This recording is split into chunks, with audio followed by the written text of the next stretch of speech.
La Grande Guerre portée sur le sol vosgien n'est pas une guerre comme les autres dans l'ensemble du conflit mondial.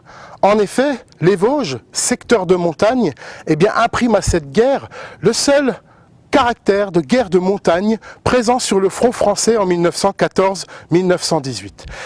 Cette guerre de montagne est donc bien une guerre spécifique parce que, en plus de lutter contre l'ennemi, il faut également lutter contre les éléments, lutter contre l'altitude, le froid, le climat, l'isolement.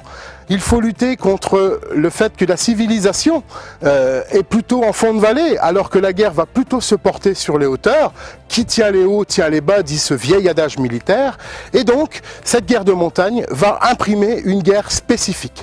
En effet, il y fait chaud l'hiver, il y fait particulièrement froid l'été, il n'y a pas obligatoirement d'eau partout sur les hauteurs, on ne peut pas y amener du matériel aussi facilement qu'en vallée ou en zone de plaine, et donc il va falloir construire d'abord les conditions de la guerre en montagne avant de réaliser cette guerre en montagne.